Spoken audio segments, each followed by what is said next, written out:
Right. Okay, I'm going to interrupt this because we're going to get started here, and we can maybe get back to it. Welcome everybody to the digital forum. If there's anybody, the attendees that would like to join the panel, please raise your Zoom hand and we will bring you in. It's good to see everybody here. I wasn't sure how many we'd see with the photo festival going on over in Colorado Springs, I believe, right now. So that's correct. Yeah.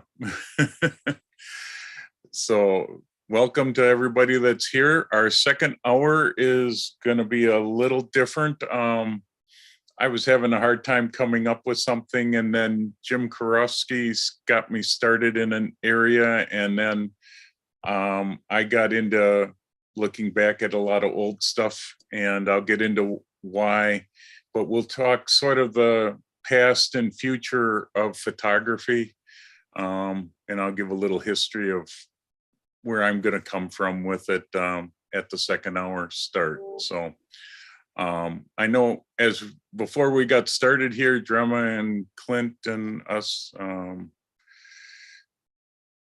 we're talking about sunrises and trying to figure out how to get them.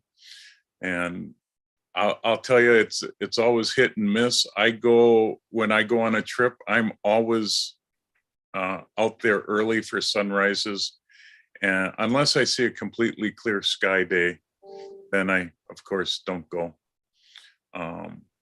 Clouds always help sunrises or sunsets to get colors, so you need some clouds, but yeah, it's so hit and miss.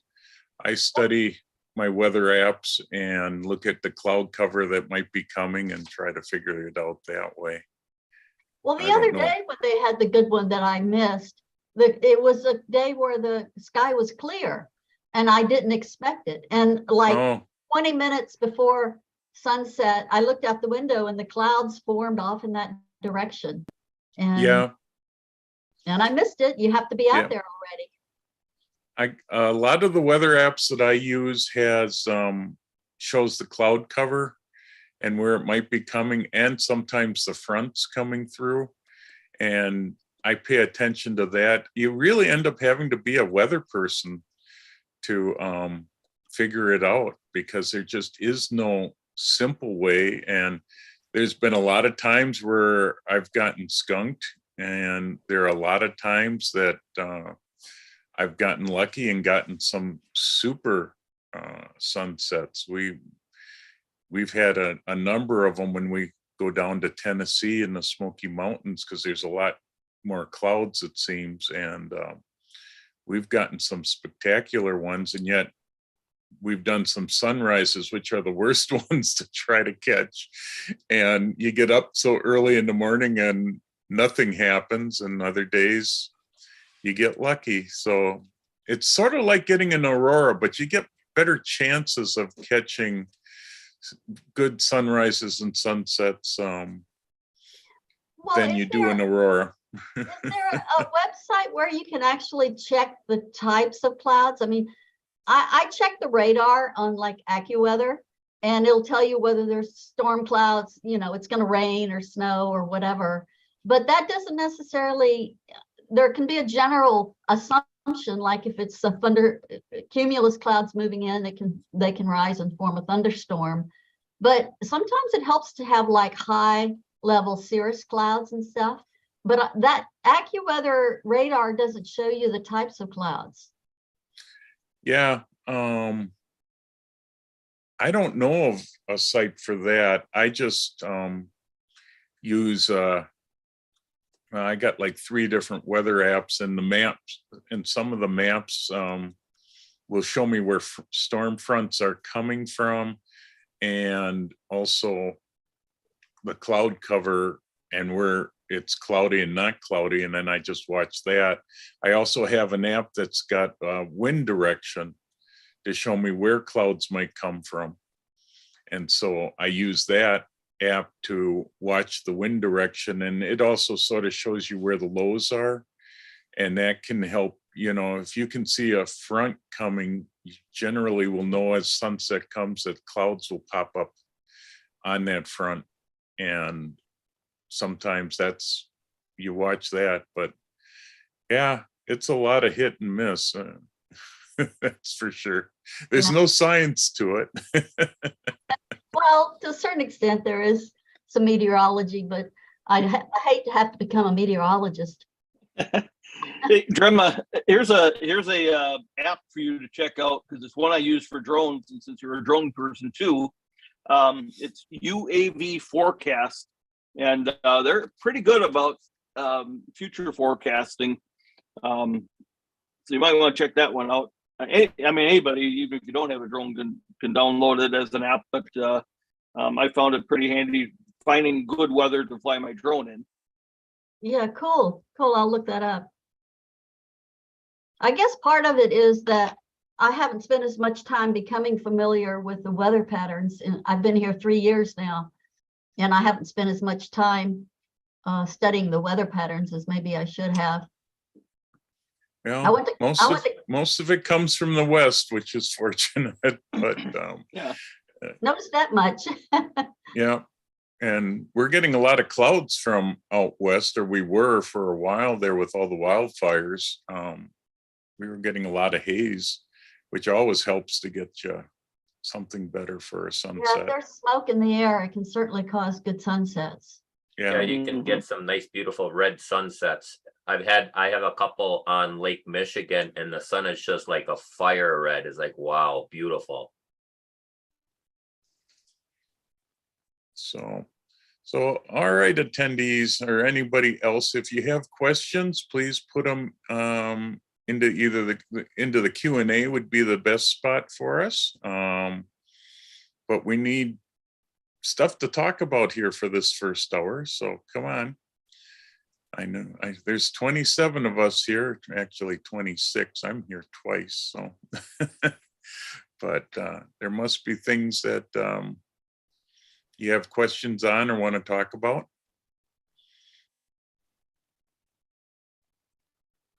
We know everything. We don't need help. we don't need help. Gee whiz.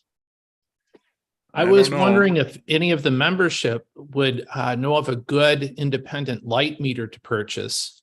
I've been using one from the 1940s, and it's about time for me to replace it. So if anyone knows of a modern light meter that's still being produced, I've had some interaction with some people, and there are some, but I'd like to know more if you have some way to direct me, because it would.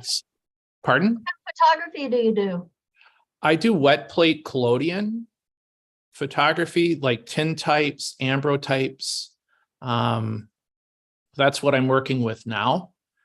So the image I showed earlier was originally on glass, and then I just did a contact print of the negative. Is that what you want the light meter for? Yes, I would like it for, going out and judging light. My process kind of skews more towards blue and ultraviolet than visible light. So it's always a bit of a challenge, and the exposures are so long that they're a challenge anyway. I'm in the research stage, so any recommendations, it would be great. I mean, I've used a Sekonic for years, and I always found it to be a good one. And which model did you use, Marty? No, I'd have to dig it out of my camera bag and tell you that Is it one with a spot function, or? It does have, nope, it's not that one, Jeff. It's the. No, I was gonna, and I can look up the Sekonic one, but I was looking at Adorama, and the Luna Pro was always a very good light meter. Let me go. So that looks so much like my light meter that I'm currently using. It's amazing. Yeah. So I see Adorama has one on sale for $28. That used to be a $200-300 meter. Right. Yeah. And it might do the trick for you quite well. Yeah. Oh it yeah, you also got has- an old one, yeah. Yeah. Yeah, this is old. I've actually got one in my collection that I picked up from somebody, I don't know where. And Mhm. it was one that I used to use before I switched to Sekonic. Because that's the one. I don't think Gossen is, they might still be around. I don't know. But Okay.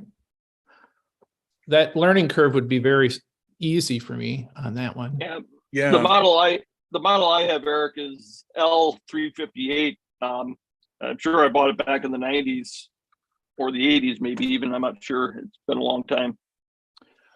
Marty, perhaps when I have a feeling we'll get together at one point, maybe I could play I with think it so. a little bit. Absolutely. Yeah, that would and not be a problem. this is an old, now this one is a broken one that they have, but if you also can find the Sekonic 398s,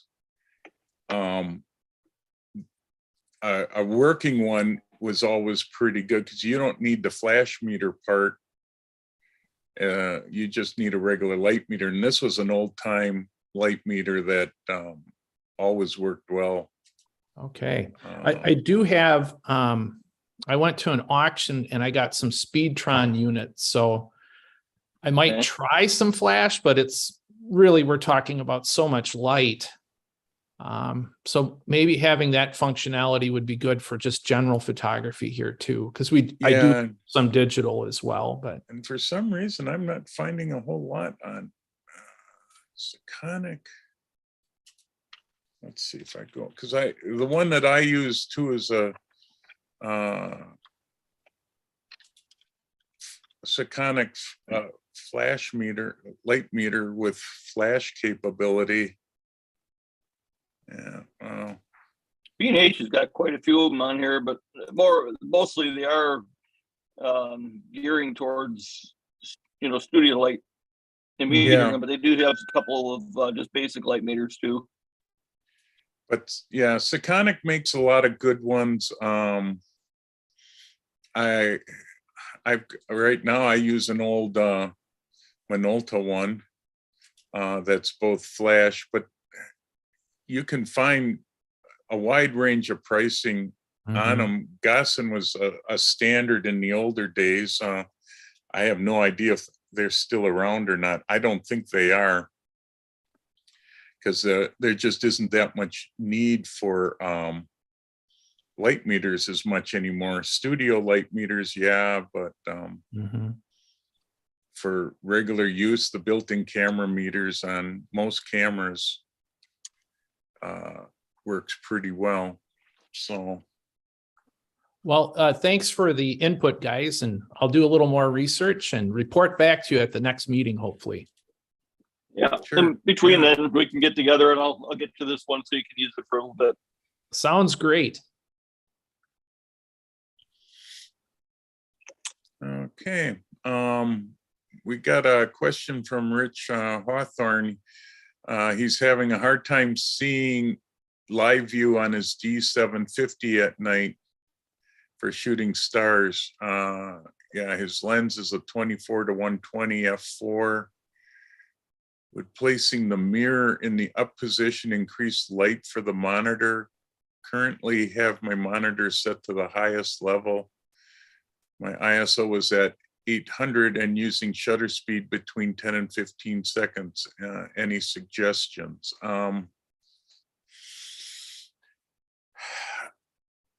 Placing the mirror up, as soon as you go to live view, the mirror plops up right away. So that's not going to make any difference. The simplest thing that I found on the DSLR cameras shooting star photography was cranking my ISO up to about 10,000, which will bring in the stars a little brighter into that viewfinder. Then you can focus it and lock the focus off, and then turn the ISO back down to what you want to shoot at, and then use your exposure. At ISO 800, I got Well, if you're taking multiple shots, you might get a good exposure at 10 or 15 seconds. I generally found it was 1600 to 3200 for that range with the f4. But yeah, it all depends on how bright that Milky Way is that night, how clear it is. My question for him is he trying to see it, see the live view for the purpose of focus, like you were talking, or for the purpose of composition? Because if it's for composition, I would say crank the ISO all the way up as far as it will go. Yeah. And take a shot and then move it a little bit and take another shot and keep doing that until you get the composition you want. And then turn the ISO down to the proper amount. Yeah, that would be true. Yeah, if you cranked it up, even to 10,000, it was for both focus and composition. So yeah, if you crank it up, it does help for you to be able to see the stars better and seeing the Milky Way. Generally, I end up doing test shots. I get it pretty much eyed in as best as I can using surrounding landscapes, places, and then cranking. I usually start, like I say, I start at 10,000 because I find that's bright enough to get me a couple second exposure.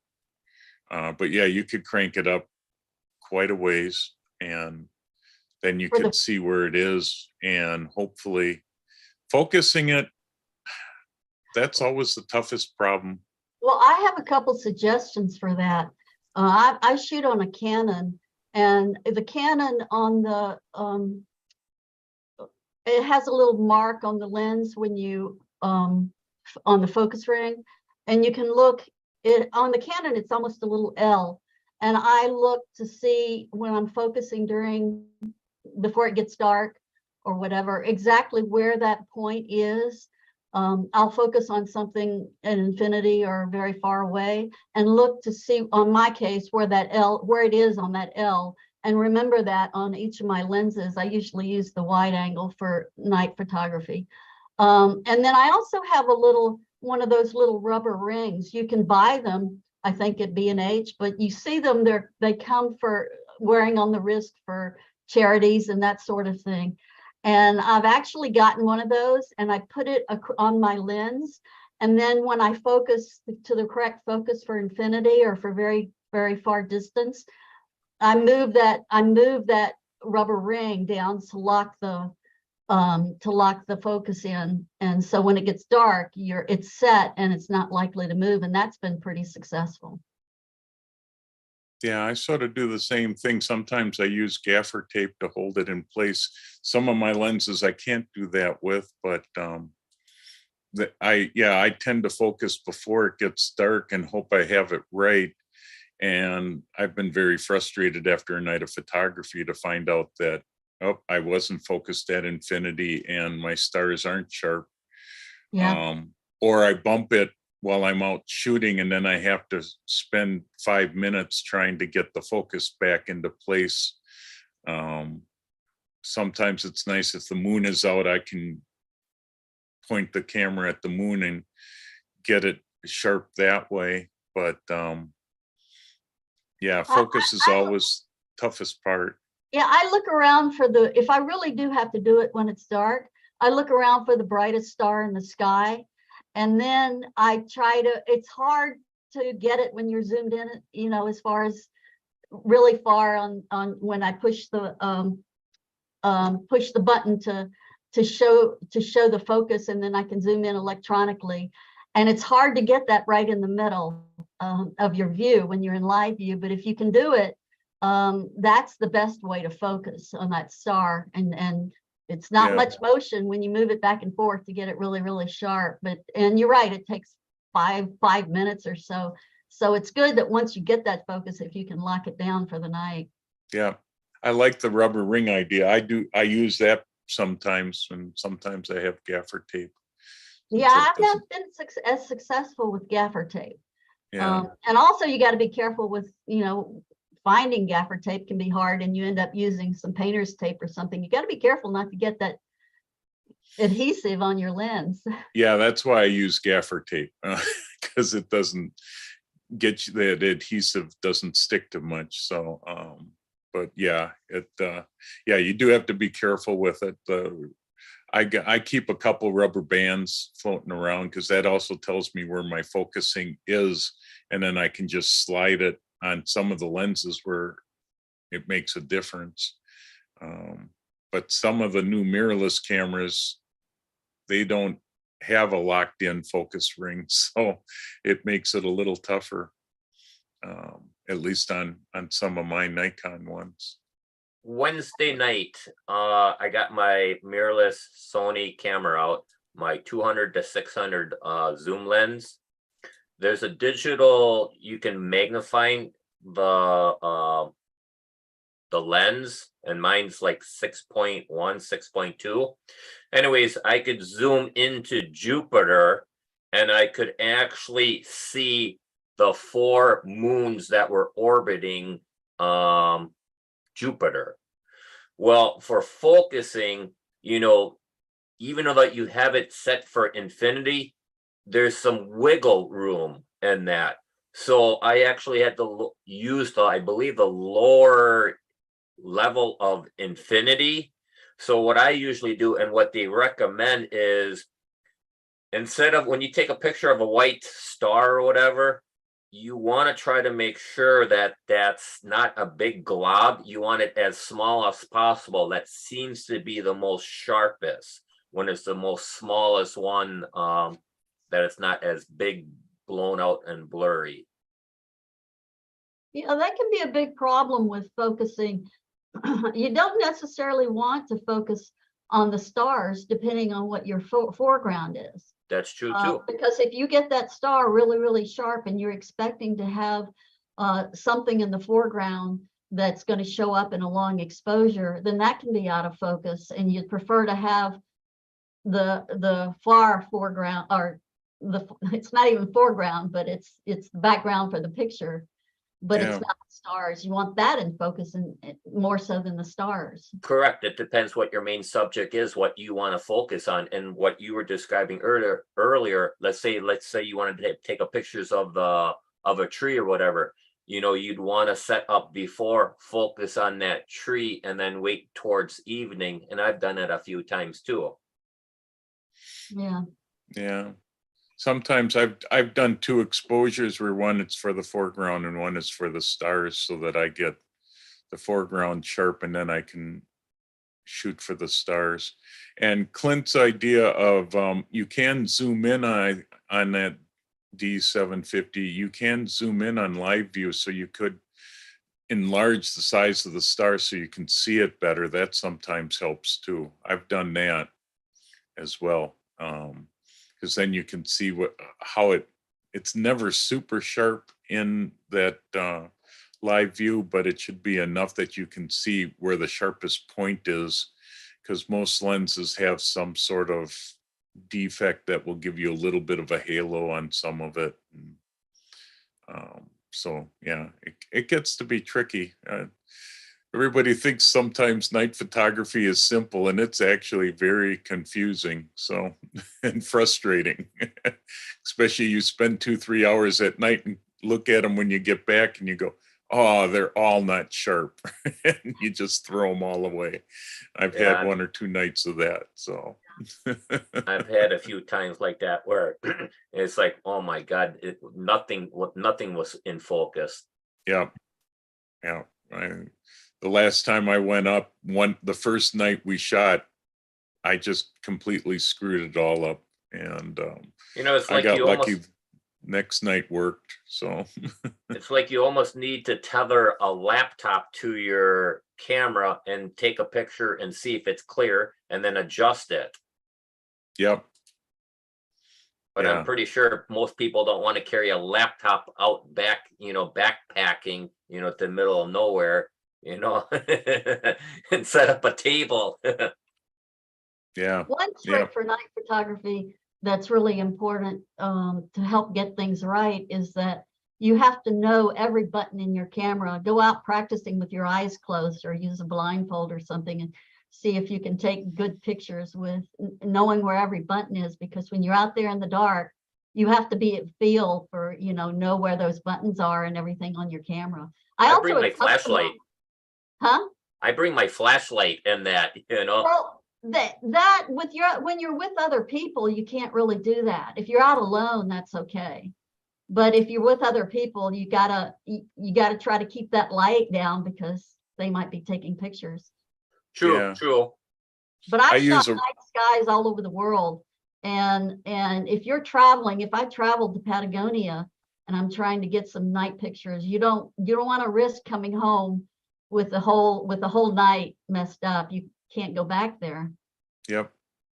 No, it's good to know. You need to know where all your buttons are. I use a red flashlight so it doesn't screw up my night vision, and that helps a lot. And then if you keep a small red flashlight so it doesn't shine, because nothing's more frustrating as you're getting ready to shoot a picture and somebody down near you all of a sudden turns on a bright white light, their headlamp, and all of a sudden messes up everybody's shots that are there. And I've had that happen so often. Well, you have to be careful with the red lights too, because I've had some pictures where there's a group of people with red lights and you can see like you have red light lighting up some of your foreground or something. Yeah. I try to watch, and mine is a really small little pen light, so it doesn't create a lot of light. So that helps. But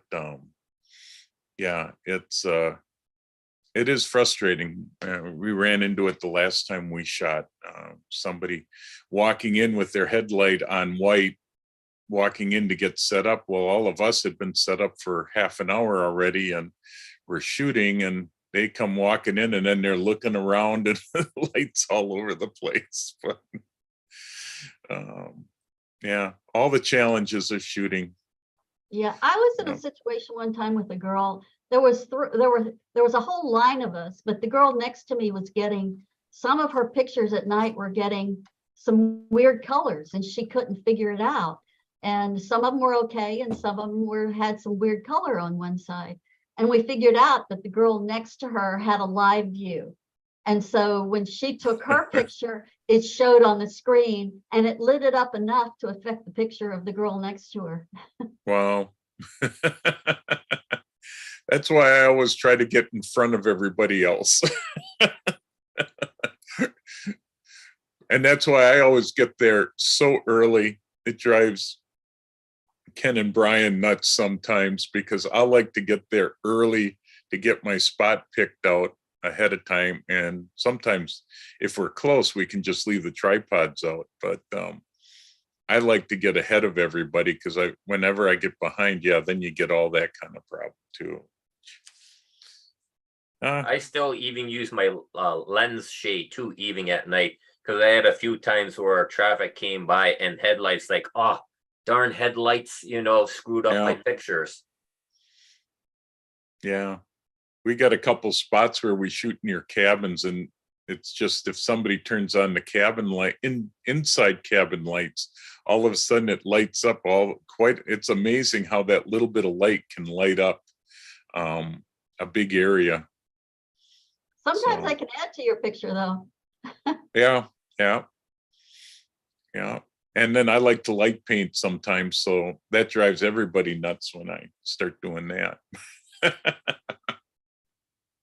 Yeah, I like that light painting. Light painting is pretty cool. I enjoy doing that. It's fun. Yeah, it sort of helps the foreground when it's so dark and there's no other light there. It's sort of nice to take a small pen light and just lighten up spots so you can see it a little better. But you got to get permission from everybody that's there before you can start doing, or at least let them know that you're going to do it. But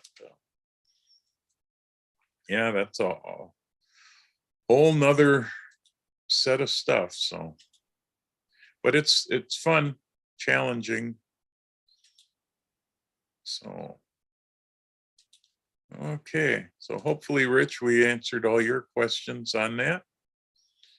Anybody else have something? A couple of questions about printing. paper? Eric, is that what you're asking about? Yes, I'm interested in contact printing. So I'm interested in using azo type papers. Azo is no longer produced. It's a silver chloride paper, or albumin papers, if anyone's familiar with that. I'm not sure how many of the group actually has a wet darkroom anymore, but that's where I'm at. That's what I do. So any suggestions would be great. I do know about, RC papers and modern papers too. I've worked with those, but I'm interested in more of a historical approach. So does anybody have any experience with that, or any thing that I can do research on? Because that's kind of my next avenue for output, because the tonal range, the toe for cyanotype is not as broad as some of the printing out papers. And again, those are made by printing in contact with, like Weston used a simple light bulb, and he exposed his beautiful prints that way. So it's something I'm interested in, pursuing because I'm making these older style negatives. So if anybody is out there, you can type in, or the panelists, I'm curious. Yeah. Thank you. I've been thinking about it, and it's been a while since I bought paper, and I'm trying to think of the companies that were still selling that stuff. You might check Ilford out. I know they still sell some printing papers, but I don't know if they're all RC paper or if they're regular. Yeah, I've been able to locate some artists who have commissioned a place overseas that is making some silver chloride paper. So I've purchased some, but I'm not that familiar with it because I'm more used to the traditional silver gelatin papers. I did spend some time looking at B&H, and they even had some direct print paper, which reminded me of the old black and white photo booths, because I think that's what they used. So that's something I might use for some pinhole work, because I think that'd be kind of neat. But that's another project. Right now I'm working on printing some things. I've done these senior pictures for a few of my fishing buddies' daughters. So I'd like to get something more traditional for them. Yeah, I'll have to see if I can find that. There were a couple companies in Chicago that had darkroom supplies and that, but I can't think of the name of the company. Well, Calumet was one of them, but they're pretty much gone, if I'm not mistaken. Yeah, this was like international something, and it's not popping up on my. Chicago, isn't it, Marty? What was that? I think Calumet was headquarters was in Chicago. I think they still have a store there. Oh yeah, they may. I don't know. I kind of thought somewhere along the line that they ended up shutting down, but it's possible they still do. Mm-hmm. And Freestyle Photo Biz out in California, I purchased things from them in the past, like orthochromatic film, and they're very knowledgeable. I've put feelers out to them, but they're very busy, or how it is to find people to show up for work. It's sometimes difficult now. So yeah, I would check Ilford's website. Okay. Because they're still making photo paper. But I'm not seeing the company that I was thinking of. There was Chicago Albumin Works, but now they do like high-end restoration, preserving film emulsions from nitrate film bases. They've come up with a way to lift the emulsion off and put it on Estar base. But they no longer produce, these papers. Yeah, the stuff's slowly going away. Have you tried Freestyle Photo? Yep. Yep. I've that was put communication out to them. Yeah. Yeah. Yeah, I'm not seeing the company that I'm thinking of, so they may be gone too. It's been a while since I've done any of that. Rich Hawthorne mentioned Red River papers. They offer metallic paper. I don't know if they get into other older types of paper like that or not, but Red River's been around a long time for photo papers. Okay, that's a new one. Yeah. Looks like the company that I was thinking of in Chicago is probably gone too. I mean, yeah, you've picked an area, of course, that is just dying out so quickly. It's going to be to the point you're going to have to end up making your own papers, I guess. Yeah. I have some recipes, but it looks like an awful lot of work. Yeah. Cut your trees down and that. I have a neighbor that's a lumberjack that actually does that, but I don't want to get that into it, Clinton. That's well, it is interesting. I gotta admit, I just got done cleaning out all my chemicals and such from my dark room. And well, Eric took most of my enlarging equipment and that. Thank you. And it's so nice to pass it on to somebody that can use it. But I got to admit, after playing with the chemicals that I have, which are all color chemistry, I am so glad that I'm not doing that anymore. I couldn't get the stink off my hands for a day or two, and I'm still trying to get the smell out of my dark room for selling that building. So I don't miss it one bit, but it's interesting that there's still people who like to play with that stuff and do that, and I think it's fascinating. And he sent me a lot of his work, and it's really quite interesting to see. So I guess some of those chemicals, they would think that would be hazardous too, so that's got to be a pain in the butt to try and get rid of or most recycle. of them are, and some, especially for me when I was working with color chemistry, some of that stuff you really needed vented well. And I got a whiff of one of the chemicals, just emptying the bottle into a bucket so I could toss it, and just about knocked me over, the smell of it, because it was that strong of a chemical. Most of them are salt solutions, so it's not hazardous for dumping it outside, but I don't want it in my septic system, because then my septic tank guy gets mad at me because he can't use it, the septic waste for farm fields. So he's not happy. So I'm getting rid of it just into the ground in spots. But I wonder if just you can the stuff that isn't dangerous. I wonder if you can check local high school and middle schools that have, let's say, camera club. You know, you might be able to talk to them too on that. Yeah, I'm taking most of these chemicals. Fortunately, Waste Management has a cleanup spot for taking all the chemicals too. It's just some of the ones that I can dump out, I'm dumping out, but most of them are getting recycled. Most of the schools are getting out of that only because of the hazardous nature of the chemicals. And they don't want the liability with it anymore. I was going to say that also, that they're moving away from that because they have to.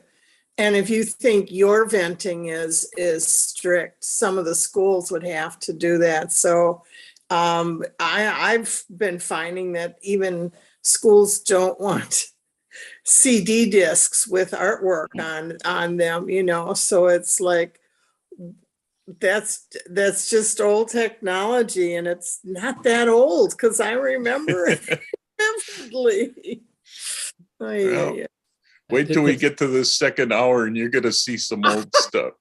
Not quite as old as what Eric has back there, but it'll be interesting to go through a little bit of history. I taught at the high school level in Marshfield, and we established a photography program after someone retired, and then it fell to disuse. And so we managed to get into the room. And so, of course, it's mostly digital photography with Photoshop. So we had them also, though, do some contact printing with cyanotype chemistry, just so they would have some wet work.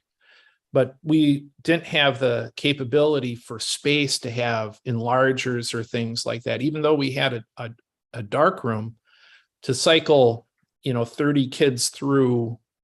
Even a wet room was kind of difficult. So part of it is the resources as far as space have been reallocated greatly in schools, because computer labs have taken over a majority of what once were the graphic arts and the hands-on. And I'm old enough that I'm used to the hands-on, as well as, I have digital skills, but I just prefer to make things with my hands. And it was always rewarding to have the students towards the end of the time to spend time outside making contact prints, so they would get out in the sun and also work with, the beginnings of photography were with, like Anna Atkins made the first published photographic book, and they were cyanotypes of the flora and fauna of England. So, we could talk about some of the historic reasons that, that type of photography was done after they had worked so contemporaneously. But that's a whole nother topic I can talk about another time. Yeah, I'll talk to you, Eric, one of these days, maybe if you want to do a second hour talk with some of this stuff. Might be interesting for everybody. Yeah, to see. I'd love to talk to people. And anyone who's interested in photography, you can never learn enough. I'm learning all the time too. Yeah. No, it's a constant learning process with it. Yes, a lot of the stuff has gotten easier, and that's what we'll talk about in the second hour. But yeah, it's interesting stuff.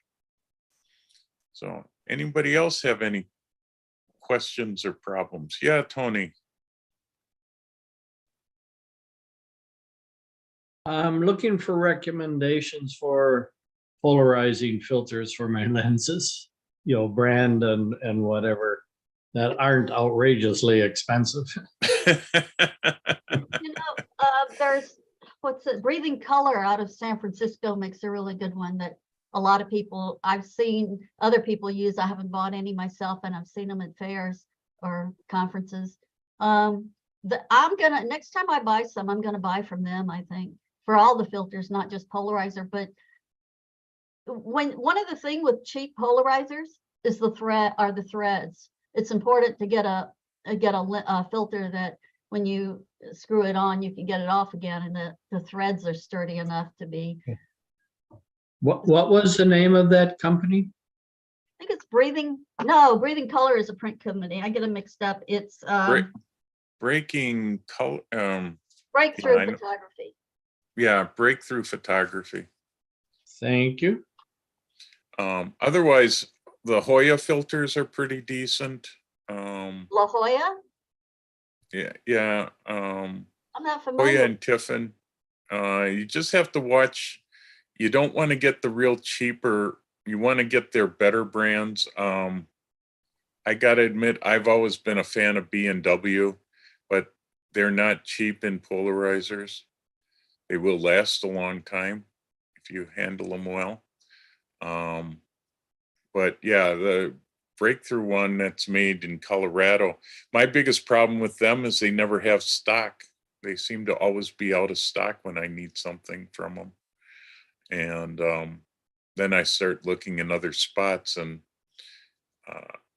if you go through Adorama or B&H, and just stay away from like Vivitar filters.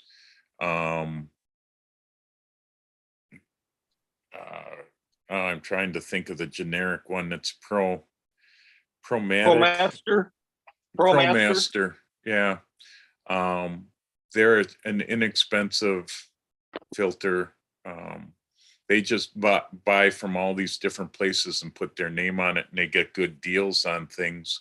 Sometimes you can get lucky and get good ones, but you gotta be careful, because you're putting that in front of your lens, so you want a good quality polarizer. So I've used Hoya, and I've always done well with them. Tiffin is sort of a lower grade of Hoya, and then as you get up, you get B&W and all the rest. Jeff, is Breakthrough, you said Colorado, have they moved to Colorado? Or I know Really Right Stuff moved from California to Colorado, Utah. I know, well, they had Colorado in their name. I don't know I think they're a California company.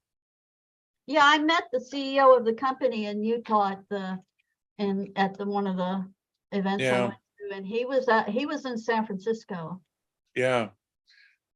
But They had an offshoot of them that made tripod heads and that were called Colorado something, and it was part of that same group. But yeah, I think it's a California company. I keep wanting to buy Breakthrough, but like I said, every time that I go to buy from them, I need 77 and 82 millimeter filter sizes, and they never have them in stock. And yeah, I want to just get, you know what, give up. I'm wanting filters that I screw on an adapter and then pop on the magnetic. And Yeah. I have hundreds of dollars worth of Lee filters, and a company out of Spain, I don't even remember their name, but they make really expensive glass, and I've broken a couple of them for paid $200 or $300 for a piece of glass, and it falls off the camera and breaks. Breakthrough says that theirs are tempered glass and they're not as likely to break. Yeah. But I'm wanting, there's one that starts with a K that Nick Page on one of his YouTube videos was talking about filters, and I think it was Casey, Kasey or something, and they have the little magnetic filters that you can stack. They're round and you can stack them, and I have had so much trouble with filters. I think H&Y, I think, is the name of one brand that I bought the magnetic frames to put on the Lee filters, and I end up not even using them, and they cost about $30 each for those frames to make them magnetic. But on the Lee filters, they give you a handhold on the edge of the glass. Yeah. I think it's Case, Kase, or maybe Casey. Something like that. They have a magnetic whole system. I know it popped up on B&H. The 82 millimeter system was $511, but it came with 1, 2, 3, 4, 5 filters, so not a bad deal. Yeah, Freewell is another magnetic system, but I don't know if that's a decent quality company or not. Yeah, I'm getting to the point where the only filters I use are polarizers and ND filters. Right. I just about stopped using most of my ND grads. Got all kinds of them. And yeah, I found that with a grad filter, I can do that in Photoshop just as easy and actually better.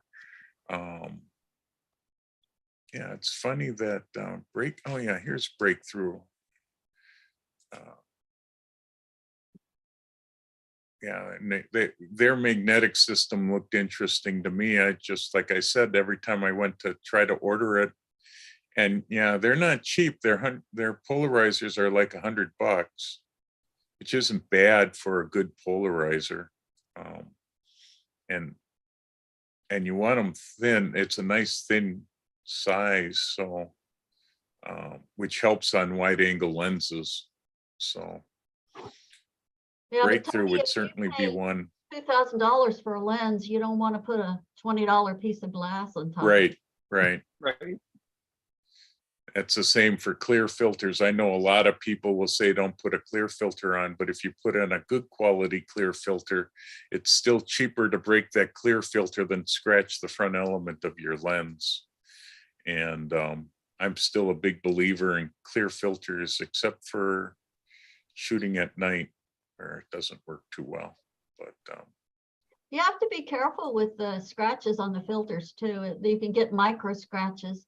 And I've seen some of my older Lee filters that are the plastic ones. that when you are shooting like sunset, sunrise, you get a lot of flares on the glass, and I couldn't figure out why I was getting that. Yeah. A lot of flares on the picture, and I couldn't figure out. And finally, I figured out it was because these old filters, pulling them in and out of the cases all the time, put little micro scratches on that actually reflect the light and cause flares from the sun or whatever in the picture. Yeah. No, and that's why I keep a clear filter on all my lenses. It's because I'd rather replace that filter, which those clear filters run me $100 to $150 a piece, and they're good optical glass. But yeah, as soon as they get scratched, they get tossed. But you think if you scratch that front element, it's not a simple repair to send that in and have it fixed. You got to replace that front element, and that can get to be hundreds of dollars. So the clear filter, and I use a clear, I don't use an ultraviolet filter. I use a clear filter. And Nikon makes some, B&H or B&W make them, and a few others. And if you get a good quality one, they're fine. But yeah, as soon as they get scratched, you got to trash them. So, but yeah, I stopped using clear filters or UV filters on my cameras a while back, several years ago. But I must admit, Jeff, that I bought my new mirrorless, brand new high-end mirrorless camera at the end of July. And about 3 weeks after I got it, I pulled it out of the car and set it on the tripod. And one of the legs of the tripod went over. And I turned around and tried to catch it, but it hit the ground. And I was like, brand new camera, the first scratch on a new car. But I was really glad that the polarizer filter took it. yeah.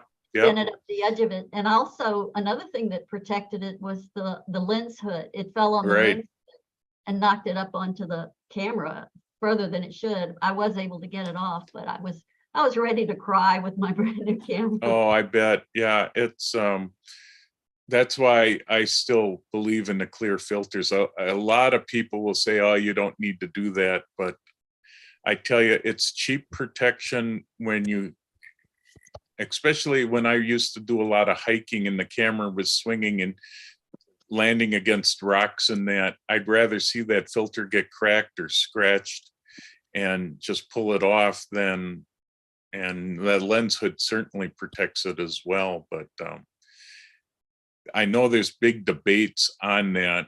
So you'll find a whole bunch of photographers that say, no, that'll degrade your image. Well, I still think if you get a good quality one, it's not a problem. But yeah, you can't go cheap. Yeah, I think a $15 filter is not going to work well on the front of the lens, not on a $1,000 lens. But Eric's got a question. Sure. Oh, circular versus linear? Yeah, since Tom's starting out, he might run across some of the variety there. Yeah, you need to use on all the cameras, DSLRs and such, you need to use a circular polarizer. A linear polarizer will mess up the light meter system. So I'm looking up, I'm looking up Hoya on B&H and Amazon, and there are all these numbers and stuff that make no sense. And I've heard that you should get one with metal threads, instead of plastic, and none of them give any information about the threads. I believe Hoya makes I believe Hoya's mounts are all metal. They're all brass. And the more expensive ones are all brass. The cheaper ones, if you find a polarizer that's probably under $75, it's going to be a plastic ring on it. And those are very frustrating. And then, they're not going to last long. So, once you buy one, if you take it, treat it well, it's going to last a long time. And it's sometimes you got to dig. Sometimes you may have to go onto the Hoya site itself to see how they describe it. Oh, good idea. Thank you. And There's also a chat on B&H, and you can get on there. If you find one and you're ready to buy it, you can get on there and ask. Or if it's a domestic company, you can call the company. yeah, I believe Breakthrough filters are all metal, if I remember right.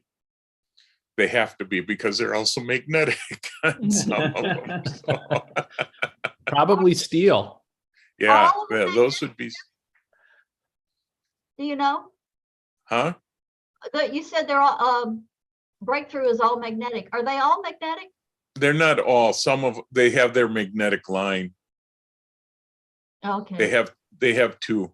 So I looked at them mainly because of the magnetic, because like you, I got tired of using the Lee filters and pulling them in and out all the time. And you still need to take those heavy neutral density filters on and off, and unscrewing them is a pain. I've actually gone back to my Lee filters just because I'm finding it easier to just slide them in and out than unscrewing, since I haven't been able to get the ones I want from Breakthrough yet. Are they glass or are they the old acrylic? I know all my They're the older, glass. I have all Lee glass filters. I haven't broken them, knock on wood, and I've had mine for almost 10 years now. So I've been lucky.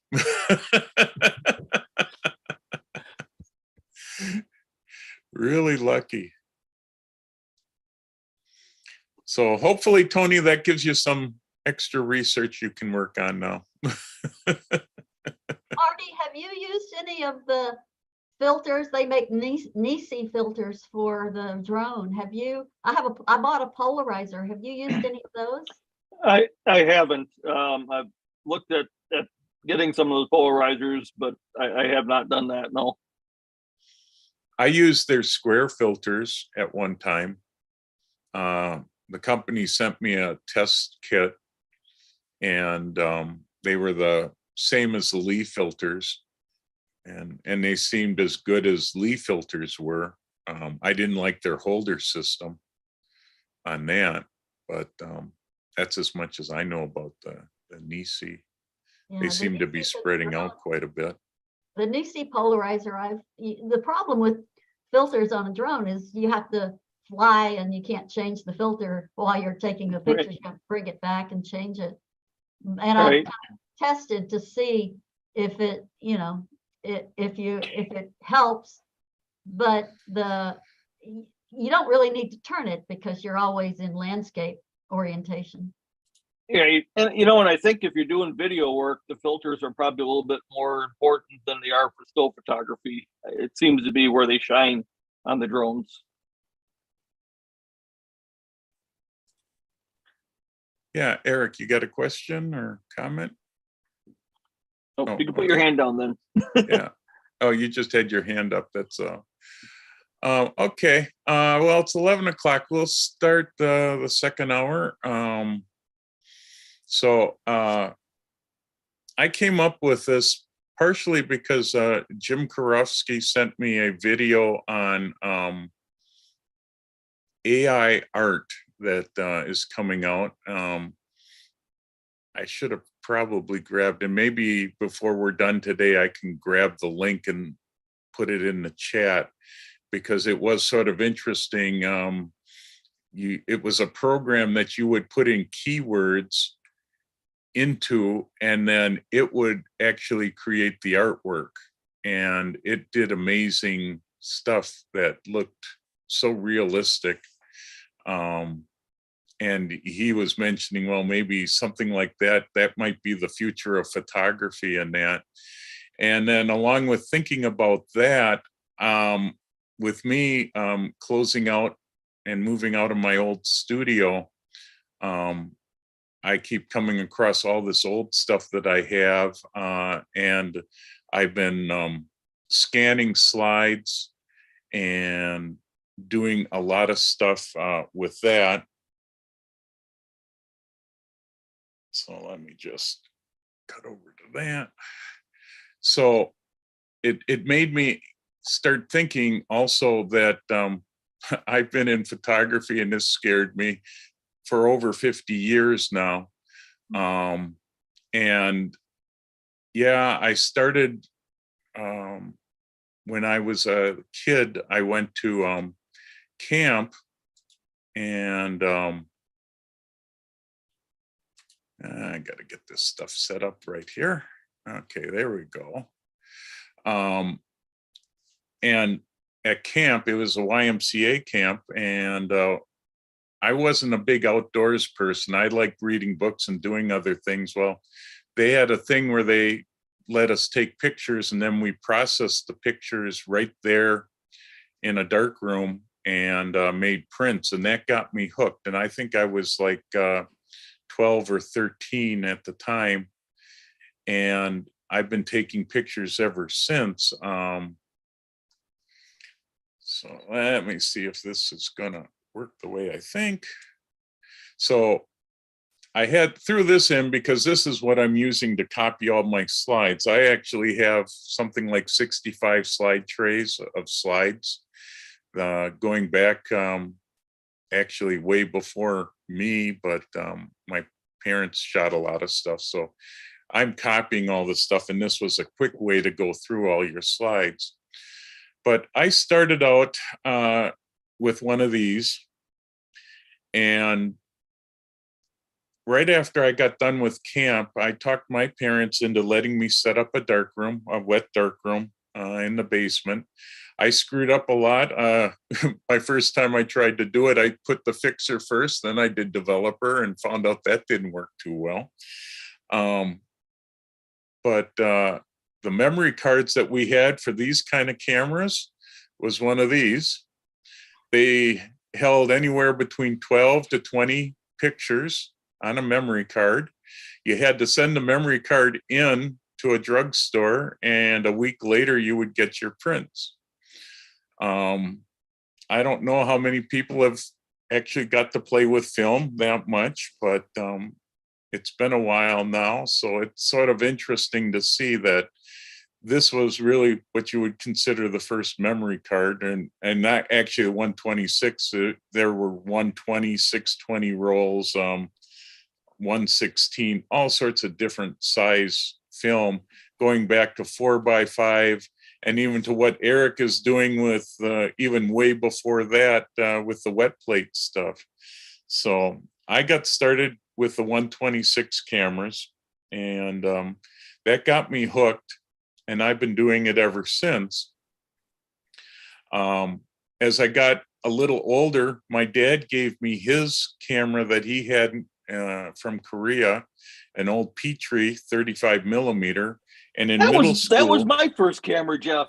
Was that it? was actually my first 35 millimeter camera. Petrie. Yep. You bet. Yep. The old Petrie. It. I still have it. It still works. You had to use a light meter to be able to set the exposure, or you tried to, guess the exposure. But all through middle school, I shot with this camera, and I drove a lot of teachers nuts because I would be taking pictures of them. And I joined in middle school, they had a camera club where you could have use of a dark room, and they taught you how to process film and make prints. So I shot a lot of black and white film and processed a lot of black and white prints, and we would hand out pictures of teachers to kids and do all sorts of screwy stuff as kids would do. Then my next camera, as I moved up into high school, was a Mamiya Secor. I used one of these cameras. I don't have my original because I burned the shutter out. Shooting so many pictures in high school, I must have taken a couple 100,000 pictures. And I worked on the school newspaper, yearbook, and all that. Plus, we had our own dark room, so I could do all the film processing and printing for both of those groups. And that's how I learned how to do a lot of this, how to get good exposure. Although, as I look back at all my old images, I didn't always get that great of an exposure, and shooting sports was always a bit of a trick, but it worked. And later on, my dad ended up going to Hong Kong, and he brought me back my first Nikon camera, a Nichromat EL, which I still love. If I shoot film, I still grab this camera. It had a 50 millimeter 1.2 lens on it, and that's what I shot for a lot of years. Now, as I got into high school and was doing all this stuff, when I turned 16, I started working at a camera store. So I had a lot of equipment that I could get my hands on, plus my boss shot weddings. So I learned a lot about all that kind of stuff. So I did this for quite a while, and then ended up going to school for it, because back then, if you wanted to be a photographer, you really ended up going to school for it. And I went to MATC in Milwaukee. I actually have 2 degrees from MATC, one in just general photography, which taught me lighting, processing of color and slide film, everything. Generally, we worked with larger format cameras, like I use the Speed Graphic most of the time. We also had some Calumet 4x5 cameras and a few other ones. So I got to do a lot with this stuff, and I actually knew a number of photographers. One photographer that I've known for a long time, Frank Reamer, he used to shoot sports with this same type camera. And you basically, if you think of how sports would be shot today, he had one shot and then he had to change film holders. And I'll always remember that. He said, I would shoot a boxing match and I'd have to wait to that perfect timing and take one shot. Then you slide the cover back on the film holder, flip the film holder around, and then you could shoot the next shot. Or if you got lucky and could get the film pack thing that they had, you could pull a tab and it would roll it to the next sheet of film. But it's not like today where you can shoot what I think the latest Canon or Nikon camera is shooting something like 30 frames a second to get your shots. That's not how we used to do it, and that's not how I used to do it shooting in the yearbook for sports, football, basketball, baseball. Everything was either a single shot, or as we progressed, my cameras ended up with motor drives.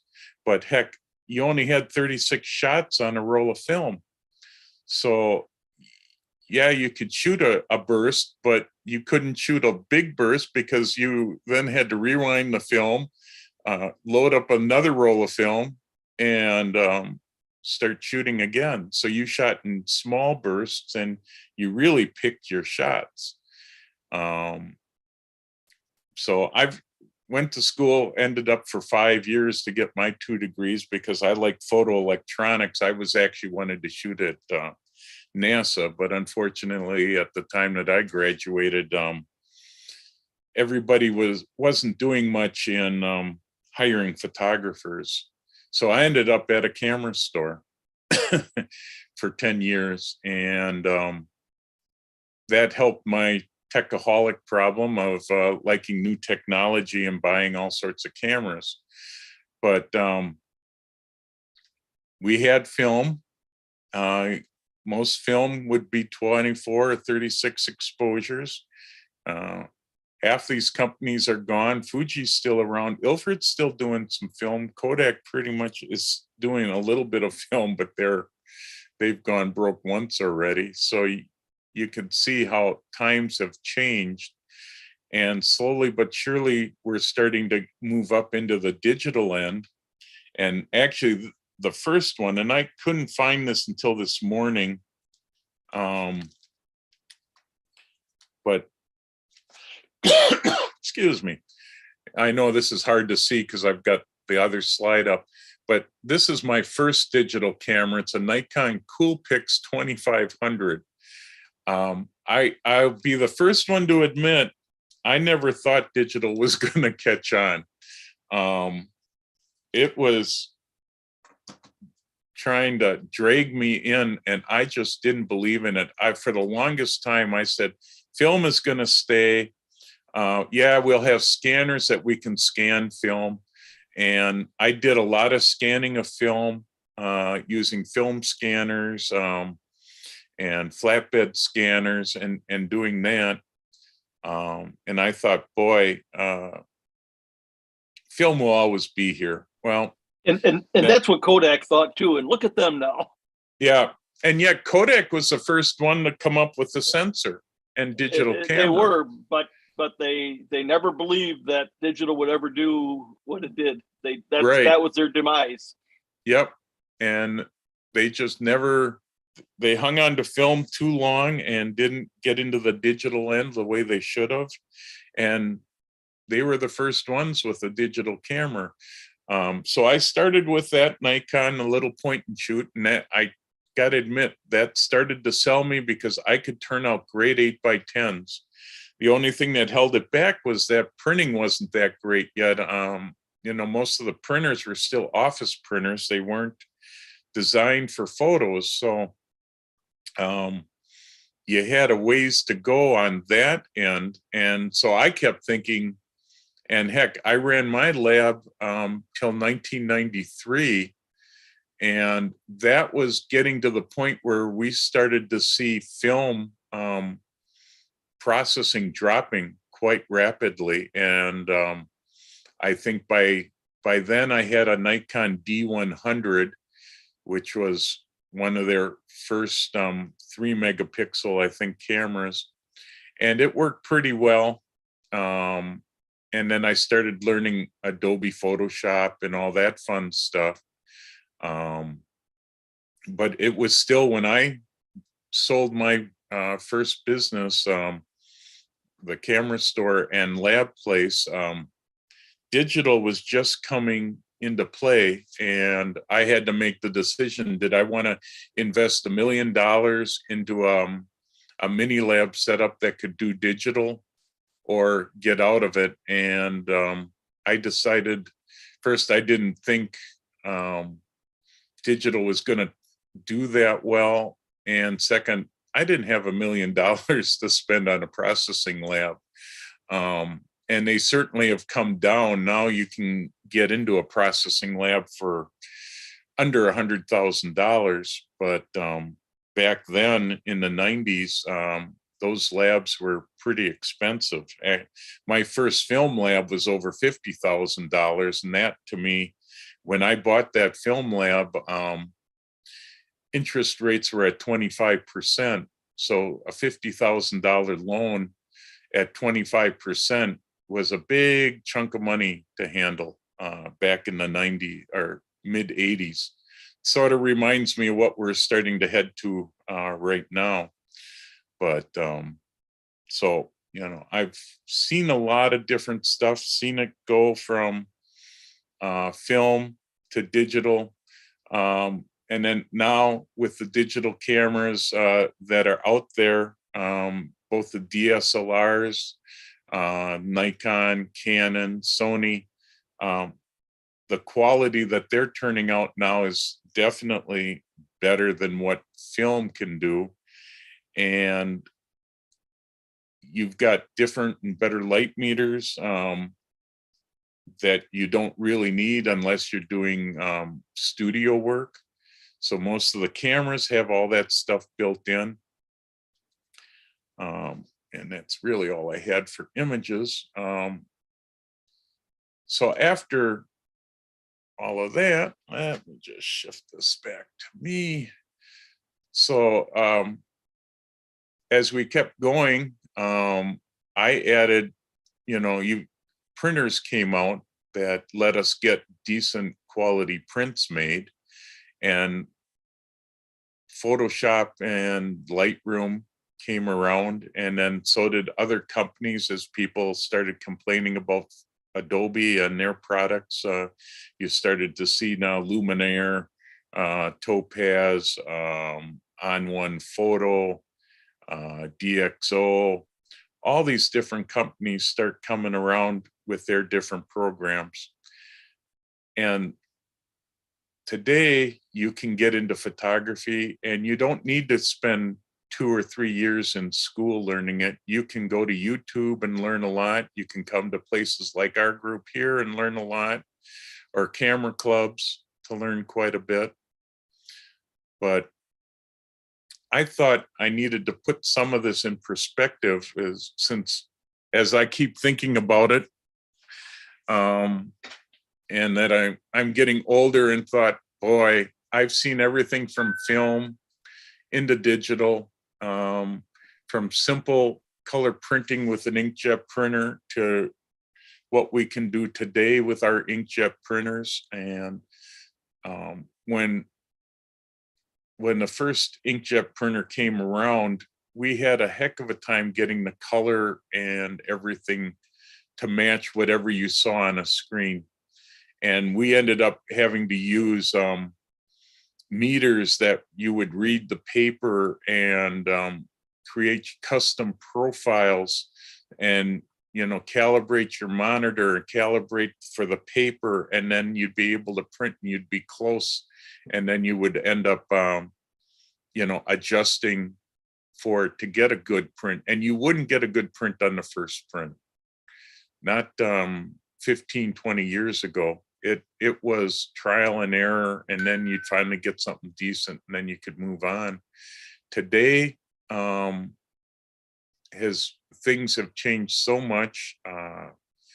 You got Photoshop and Lightroom that do a lot of the work for you. Luminar, and On One Photo, with all their artificial intelligence that they have, that will now analyze your image, adjust the image, and give you good stuff.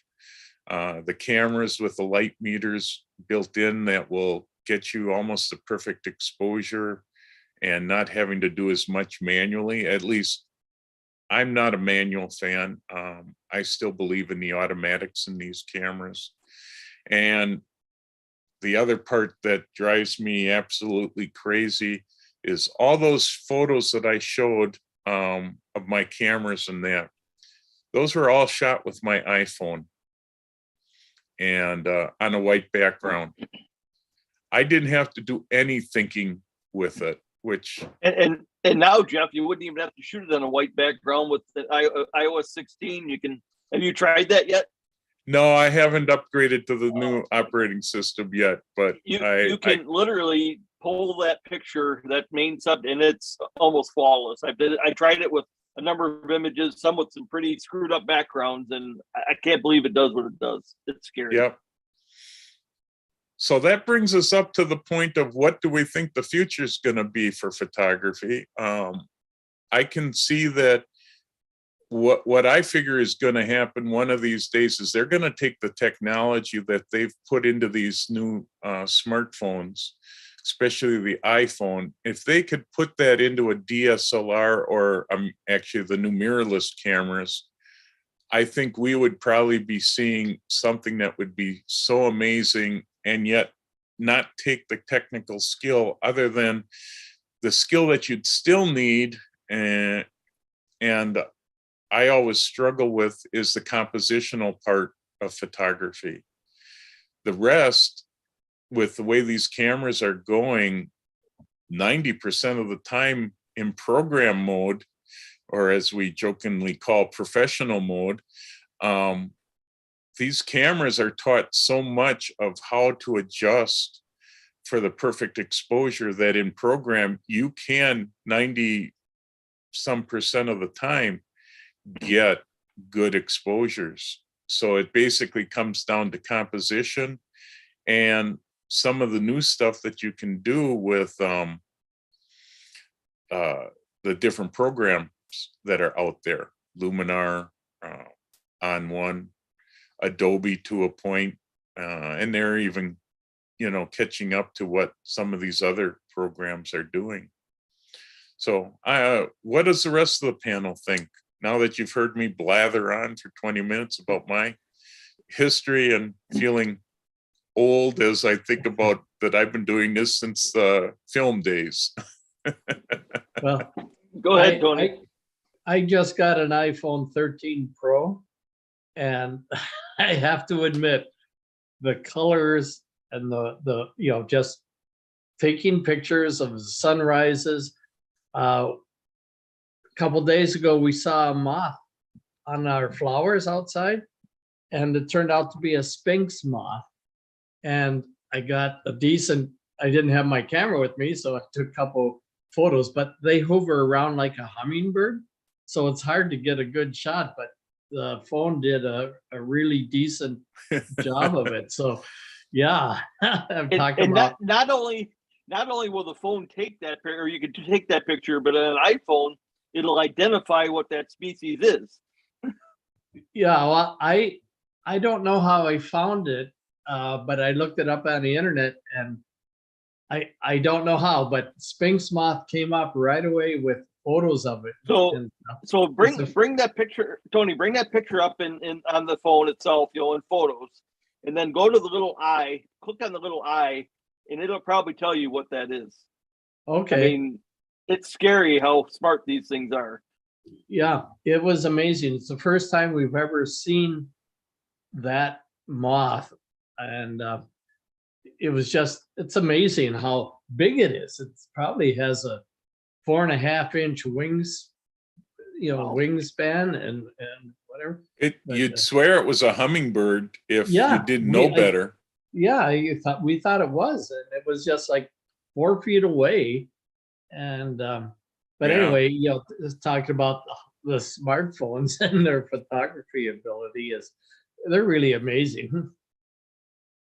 Jeff, I would like to say, am I muted? Yeah, no, I'm okay. No. I would like to say that I've been through a boom and a bust, kind of like yours. When I left teaching, I was working in graphic design, and that whole desktop revolution with the digital age, and we had a 6-foot camera that we would shoot the pages with. It was, obviously it wasn't portable, but Yeah. about the late 80s, early 90s, more and more camera operators from printing companies.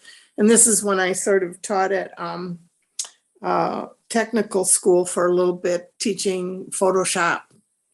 And what happened was they were seeing that more and more, the Photoshop came out in about 87, I think, sometime during the late 80s, but it became the program, and it just kept getting better and better. And there was no need for these huge camera departments anymore. So they could be done on the desktop, just like putting together all the pages could be put on the desktop. And that was great because I was there for the boom. And then all of a sudden it's like, now the phones are coming out. So the whole desktop bust, I would call it, because nobody calls it, we do desktop publishing anymore. I mean, that's dated, but I remember it vividly because I was there for it. But the program started getting better. The type programs, setting documents became much clearer and better, and the photos became much more portable. And there were a lot of people who had to decide to switch their jobs or else learn. And my brother was one of those. I kept telling him, you gotta learn, because he operated the camera. It's like, no, you gotta learn Photoshop because it's coming. Winter is coming, that sort of thing. So you have to know. But it's amazing what is even happening now. And I've been to Hazel Meredith with all the apps that can render photos a little more, quote, artistic. And then I was also at a seminar or a program the other week where just mobile Lightroom can do so many different things with your photos that it's scary. It's scary. I mean, It's coming. And especially with the artificial intelligence. So it's been a challenge. So we'll see. Yeah, I've reinvented myself so many times over my 50 years of doing this, to keep up and to figure out how to do it, because I'm a good, what I consider a technical photographer. I know all the technical parts of it. My composition is sometimes hit and miss. And the best thing I'm good at is photojournalism. Almost went into being a newspaper photographer. I had done it for many years while I was in high school and college. I shot for newspapers, and I was good at that. I chased accident scenes all the time, and till I hit one bloody one that I just couldn't do it anymore. But yeah, it's these days, it doesn't take as much knowledge as it did back then. Even Photoshop has gotten so much easier to use over what it was back in 87, 88. When I first got it, I think I started on Photoshop 2 because I couldn't afford the first version of Photoshop, because I think the first version of Photoshop was a couple $1,000s to get into it. And as it was, I was in the Macintosh system, but my Mac SE couldn't do that much. Most of the stuff you could do were so pixelated, and that it's just amazing what the computers can do today. And yeah, typesetting. My first year of college, one semester was doing typesetting with lead machine, and now look at what we do. I put out multiple newsletters. If I had to do that with a lead typesetter, oh man. So things have certainly improved quite a bit, but and it's hard to know where we're going next. I think sooner or later our phones are going to take over a lot of it. I mean, the new iPhone 14 with 45 megapixel file size off of a small sensor. I haven't seen images yet, but I would imagine they look great and blow up. I sent the link in the chat. This YouTube guy, he created a fake girlfriend to show his parents. You know, this stuff is getting pretty scary. It's like, you know what, instead of fake news, now it's going to be fake photography. It's like, I didn't take a picture with that woman and that. You know, some of the technology is great, but I can see the opposite effect too in that, you know, where there's going to be a lot of fake photos out there. It's like, you know, you could say, like, let's say Marty's up north, you know, with hunting and that. It's like, yeah, I got 10,000 deer in the back, you know, I got the 30-point buck. It's like, no, that's all fake and that. But you could, you know, fake those pictures. Mm-hmm. So it's, you know, sometimes technology is good, but sometimes it's goes the opposite way, you know. But it's nice, you know, for some of the AI, you know, let's say with deleting telephone poles, it's nice to get rid of those telephone poles and the power lines. It's nice, but there's a lot of stuff that's kind of scary. It's like, you know what, that's not a real picture. Well, and that, Clint, you bring up that good point of, is it still a photograph when you delete or get rid of telephone poles or the telephone wires or signs that are in the middle of your photo? Ken and I have been discussing this partially because of the competition and partially because we both wonder, you know, in our nature categories for competitions, we don't allow you to take out distracting stuff. But, you know, is that really, does it have to be? And that can be a whole nother discussion that we could go on for days, because I know we'll have both sides of people saying yes and no. But with the convenience of what you can do and eliminating some of those things in photos and getting rid of the distractions are sort of nice. But then is it still a photograph? And if you make a person and put it in it, is that still a photograph? And we're getting closer to that every day. So Rich Hawthorne has, I agree that the old camera will go away. The convenience of the phone and how it's been accepted by society will continue to push the technology. The issue being, what is your final result? A big quality print or the quick picture to post on social media? I can agree with that, to the point that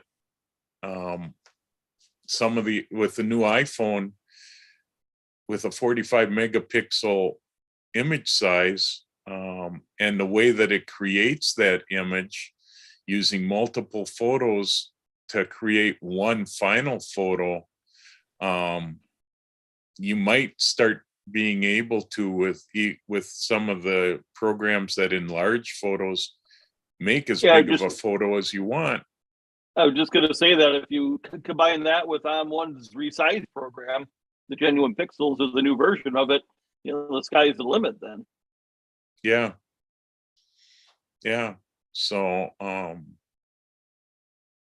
I do admit, I actually use my smartphone to get a lot of pictures because it's easier and convenient, and I can get some pretty decent pictures. I do see when you zoom in, it's definitely nowhere near as sharp, but with technology, it's improving and the pictures are getting better. Yeah, I think a lot of places they work shooting, fast moving sports. I'm not so sure, but landscapes and close ups and things like that. Portraits. My God, what Apple could do with the portrait modes in their camera. So they I guess like every camera, you have to know its limitations and you have to know your capabilities. Yeah. One thing I wish they would do or not do with smartphones is do a lot of being able to turn off some of the processing. I saw a macro photographer that does some amazing insect pictures the other day post a picture of I think it was a flower or a bug on a flower on Facebook. And I looked at it real close and it looked like a cell phone shot. So I asked her if it was, and she said yes. And what made me realize that it was a cell phone shot is because it was overdone with the noise reduction. And I'll bet that, and that gives it my phone does that, and it gives it a cell phone look. And I wish I could turn that off in the cell phones and just do my own noise reduction on the photos. But there's no way to. Yeah, you could use the different apps like the Lightroom mobile camera app. That would disable a lot of that. There's a company called Filmic Pro, which basically turns your camera into either a video or a still camera with all manual control of it as you wanted. And I just heard of another company that just came out with more control, although it was for video more than stills. But if you look at some of the camera apps that are out there on these for the iPhone or for the Android phone, there's some that will disable most of that stuff and just give you a raw file that you can do what you want with it. And I wouldn't be surprised if that's what we end up with. Yeah, Tony, what are you showing there? There. I just took this with my, I just got the iPhone 13 Pro. Yeah. And with all of the adjustments there are, you can't quite see it on the screen, but looking at my image on my phone and the image I see on the Zoom, they're almost identical after I did a little adjustment. Yeah. Identical in color and contrast. Yeah, and Brian Latimus is saying, how about integrating the phone into the camera? And that's what I'd love to see. If you could take the technology that Apple's created, because Apple with their iPhone, they are not just taking one picture, they're taking multiple pictures all at the same time, processing it together in microseconds and putting out a composite photo, basically. And if we had that in our DSLRs or our mirrorless cameras, that would just be amazing, I think, for getting at least exposure. And that it's still going to come down to composition and your ideas of what you want the photo to be and the end result of your photo. And I think that will always be the part, as Eric, I think, mentions in his chat, vision of a photographer will always be paramount. I think that was Eric, wasn't it? Yeah. And I agree that is still going to be the most important part of what makes a photographer is his sight. I mean, I look at some of the people in our club, Jane Hurst and Jesse Buchholz, with what they do with textures. I would never think of doing it the way they did it. And I just love their work. And it actually drives me nuts knowing that I know how to do the work, but I would never think of combining stuff the way they do, using the textures that they did and that. And I hope one day that I can get to that point that I could come up with some of it. But by then, probably that fad will be gone and we'll be on to some other fad that will be coming. But or the processing programs will be doing it for us. Yeah, but again, that's taking away control from your choices as a photographer. That's one thing I don't like about the multiple lenses on the cell phone cameras. The iPhone gives you a little bit of control. You can choose the background or the foreground or whatever that's taken with different lenses, but it doesn't give you a lot of control when it takes, like you said, multiple pictures of what you want to use where. And so hopefully when they integrate that into, large SLR type cameras or mirrorless, that they will give you that kind of control. Yeah. I'm waiting for Apple to start doing glasses where, there was a company that did that years ago, it's coming. It's coming, Anthony. And they'll have all that capability, and I'm sure they're going to call them eyeglasses. They already have that for drones, right, Marty? I've been with some people out shooting with drones that are wearing while they're controlling. Well, that's the AR, the augmented reality technology, right, where they're flying, looking through the glasses, not at the drone. So that's coming too. But Apple has been working on eyeglasses that once they get there, and they will get there, it's going to be scary. Yeah. Could be handy too, but and for me and you and a lot of us who wear glasses, it won't be any different than us wearing glasses, except we'll have a bunch more technology in there. Instead of us having to look at our iPhone as we're walking around, it'll be beamed into our eyeball and we can just check it. And when I run into somebody that I can't remember your name, my glasses will say, oh yeah, that's so-and-so, and he's got his wife is so-and-so, and they've got 3 kids, and I'll have that all just printed out right on my eyeball so that I can see it. You got a great memory. Yeah.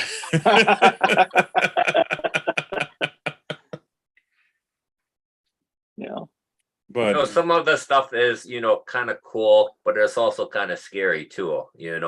How advanced it's coming. Yeah. I agree with that, Clint. I mean, I'm with Jeff. I've been at this not quite as long as he has, but about the same age range. And you're right, the evolutions that we've seen just in our lifetimes, who would have thought, well, back, Jeff, when we were using our feature rangefinders, and I used to be able to take mine apart and fix it, that we'd be where we're at today. It's just incredible where we've come.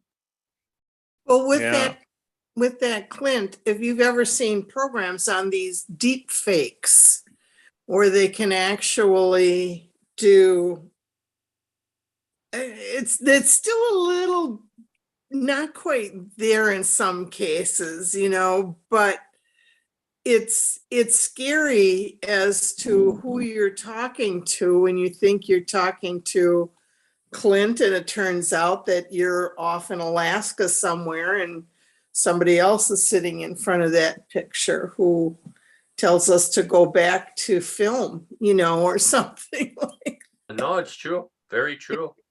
Yeah. No, and if you see it now in the new movies and TV shows that are coming out, I watch a lot of the Star Wars stuff, and that all that stuff is shot on a studio set, and behind them are all these TVs or video monitors that are creating the background for the scene. And the scenes aren't even real anymore. They're all fake, or they've all been photographed at the scene and placed in it for shooting the movies.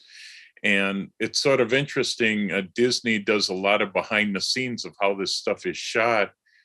And most of it is all what you used to now call green screen, but instead of green screen, it's an actual video that matches up with the actors. And you can't tell unless you really study it well that most of the stuff has been fake. So as they bring that in to our photography, it'll be interesting to see. I still think photography, I get frustrated because it used to be that I was the only one that knew how to do Adobe Photoshop, or there was just a select few people. Now almost anybody can learn it in a relatively short amount of time, or using any of these programs, be able to manipulate the photo to get the results. I mean, we're up to replacing skies pretty easily and not noticeably. Soon we could replace people. I mean, Photoshop will let me select a person, pull them out, and put a different person in there, and relatively easily.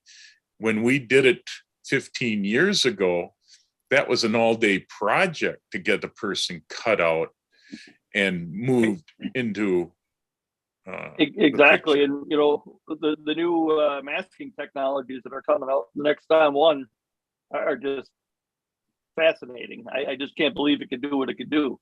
And yet you're right, you would have spent hours doing some of the things that it'll be a click of a button to do now. Yeah. Photographers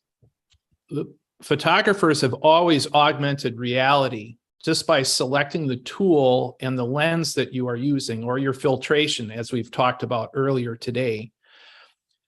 And replacing skies has been done, from the era of wet plate, because it's so sensitive to blue that there was combination printing. Montages would happen. People are creative and smart. We'll figure out ways to get our personal vision across, no matter what tools or techniques that we have. They're just called different things now. But the thing that's really key is the humanity. It's what you select to show. That's where your personal vision reaches out to others. That's where we create the culture. And I have a feeling that everybody who's tuned in today, we're all into the positive aspects of culture, improving by creating beauty or producing thought that produces beauty. Like we heard from some of the other panelists today, there's a lot to be concerned about as our craft and technique becomes easier for others to use for other purposes. And that is something that is truly humbling and awesome that we're facing. That's where it's important for us to reach out to other people and make sure we help explain what they'll be seeing, with all the different substitutions that are happening with that we've just talked about in the last small portion here. But I look forward to seeing. Well said. Pardon? Well said. Thank you. Oh, well, thank you. Who said that? I don't know everyone's name. Oh, it's Ellen Hanrahan. Well, pleased to meet you, Ellen Hanrahan. Yeah. Okay. And I think it's something I look forward to in the future is to learn more about your personal vision as I get a chance to see your images and the iconography that you're using in your selection. So, thanks for making me welcome here today. And I know there must be some way to help support you guys by joining. I don't know, because this is a tremendous thing. I feel very excited to be a part of this group. And I know there's a financial cost for producing this. So somebody reach out to me so I can help give a donation to make sure this continues, because it's that rewarding to me. So thank you. Thanks, Eric. That's really nice of you. This is put on Digital Forum as part of what we call Wisconsin Area Camera Club Organization, which is made up of 25 or so camera clubs in the state of Wisconsin. And it puts this on currently at no charge for anybody to come and watch and listen and join. The best way you can support is to join a Wacko Camera Club. And it sounds like you and Marty are close enough that you might be able to join his group and expand their knowledge, because what you do is very interesting and different. And I'm glad you could come today and join us too, because it's gives us a good perspective on, sometimes we all get hooked on our specific areas, and we're all different, and we all do different types of photography and are into the different techniques and I don't know, age related groups of working with modern cameras to old cameras. So far, as long as I can keep this going the way it is, I just want people to come and join and talk and ask questions. That's what this group is here for.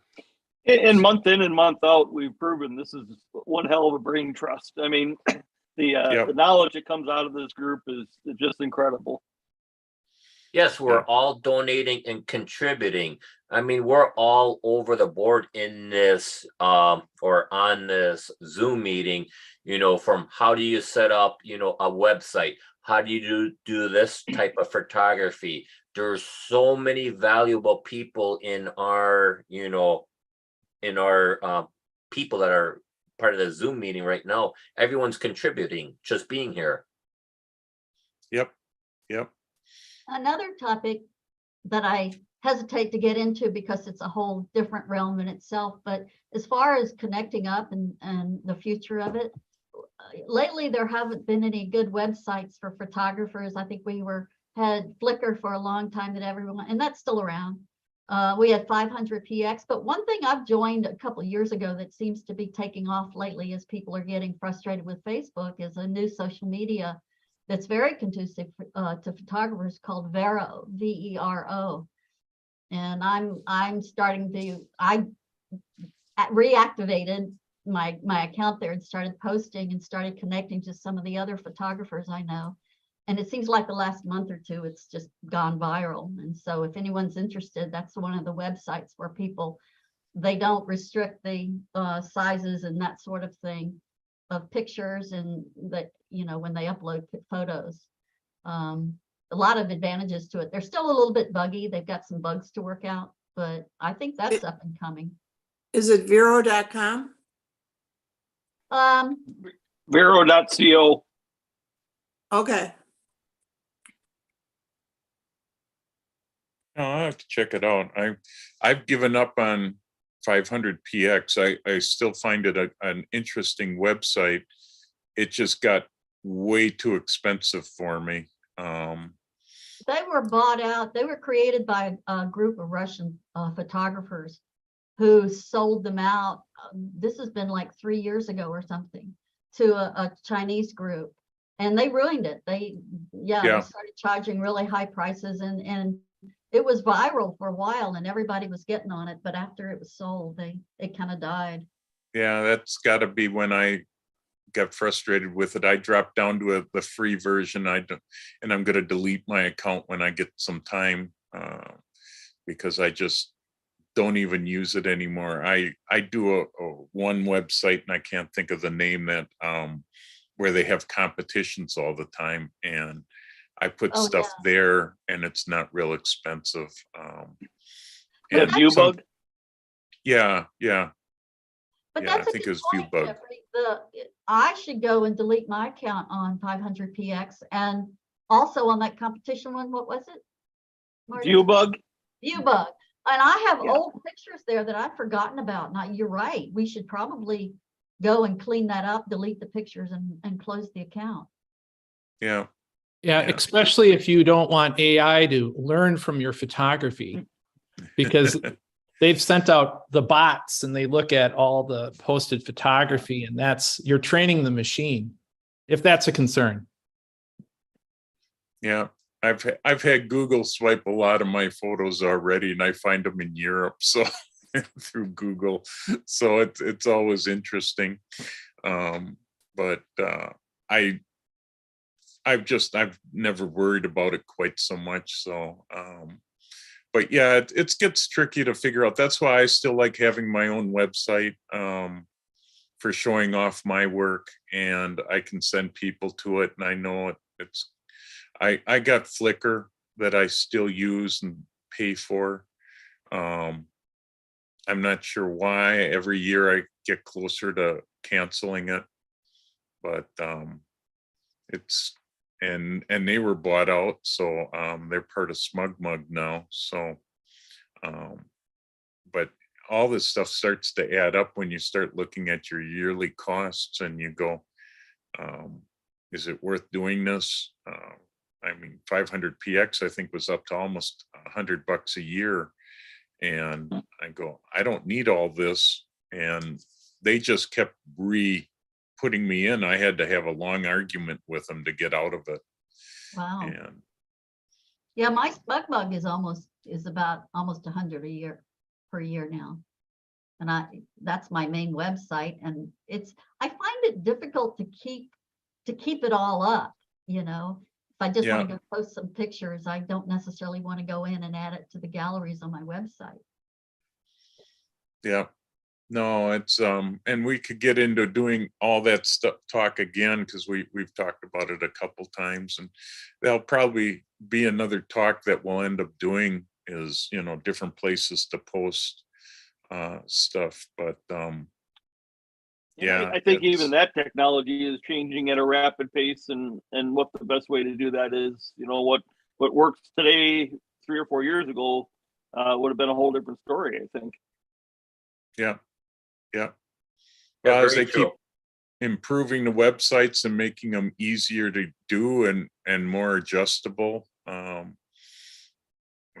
One of these days we'll probably be getting into the Squarespace website again, because Marty and I are delving deep into some of the new engine that is running that system, and looking pretty promising for what you're going to be able to do with it.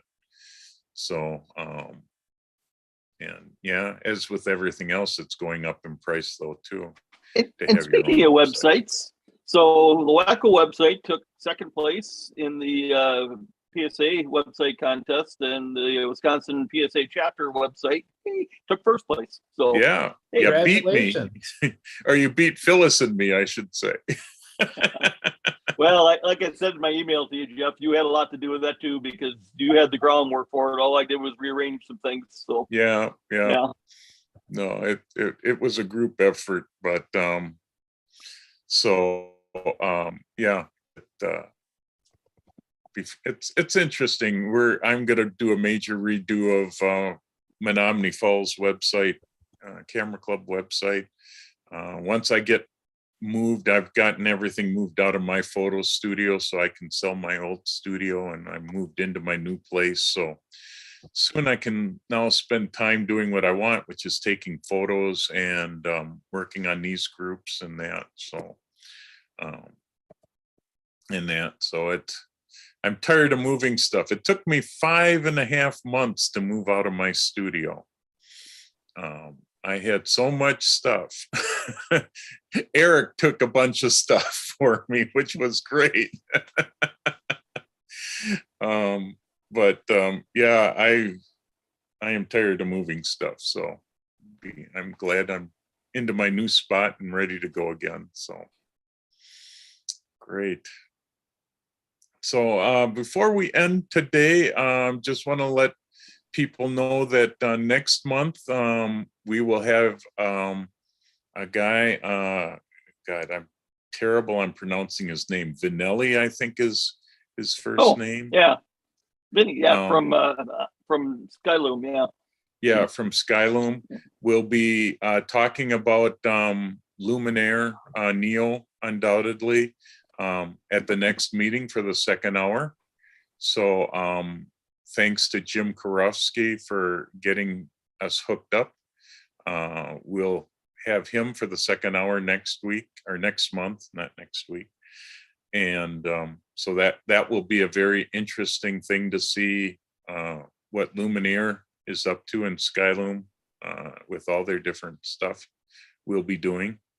So we're gonna continue to try to find other people to bring on in the coming months. If I can't remember, yeah, I don't think I have.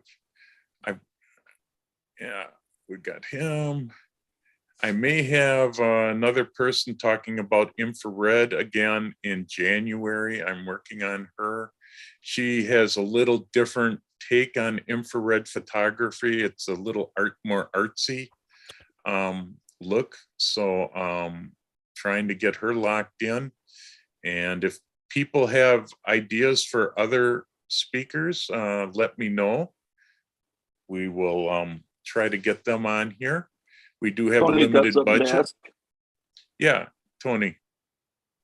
Unmute yourself, muted. Tony. You're muted, Tony. If it were possible to have somebody from Affinity to talk about their program, which is you can use it on your phone, iPad, desktop, laptop, whatever, and store images on their site so they're available to you wherever you are with whatever device. And they're based out of Manchester, England. I will check into that because I've been helping Kathy Brand with Affinity Publisher because she's doing the PSA chapter newsletter, and it was a very inexpensive but good program. It's just a little tricky to learn, and we've been helping each other figure it all out, and maybe we can see if we can get some of them. I'm working on a couple people, and we are in a good time spot here for getting England people onto our show.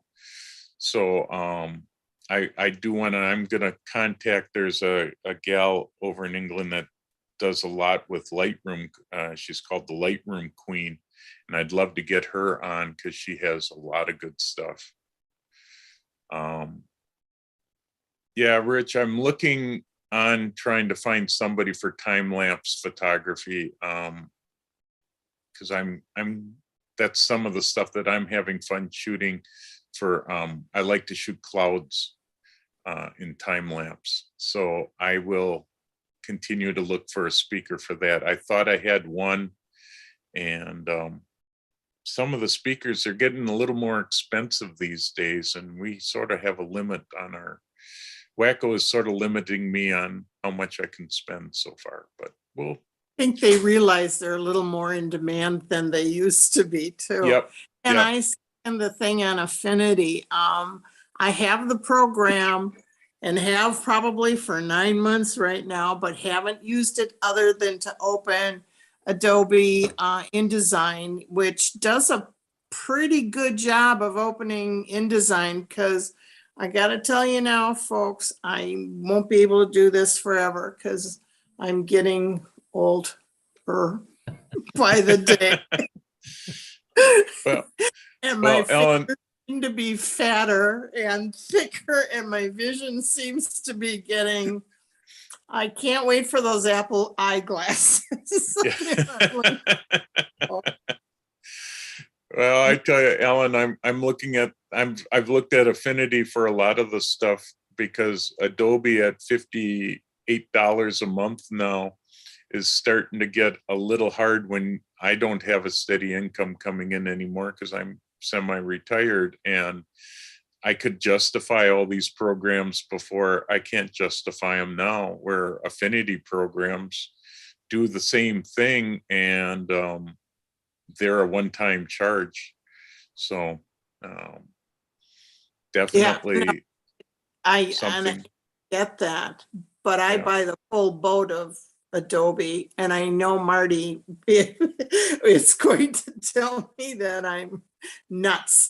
But I do get somewhat of a, that's only $600, but I kind of I weasel that around my husband by, not telling him. That's how easy it is. Yeah. Nope, I'm the same way. I'm spending 60 some. I'm $720 a month because I do it monthly. But yeah, I use a lot of the programs, but I used to have better reasons for it, and I don't have as many reasons for doing it now.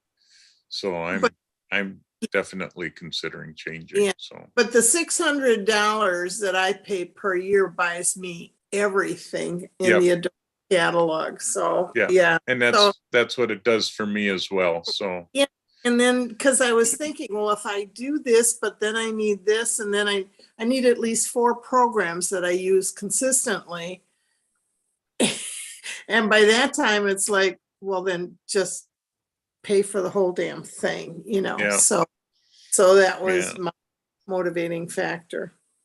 See, I've sort of started switching around. So for me, I don't use Adobe Premiere for my video stuff. I use Final Cut Pro, because that you buy once from Apple and that's it. And so that knocks that out for me. So if I start to figure out Affinity's publisher program, the only thing that I would end up other than Photoshop and I still like Lightroom. I won't give that up, but I can drop that price down quite a bit. But yeah. But I've all been these doing subscriptions add up.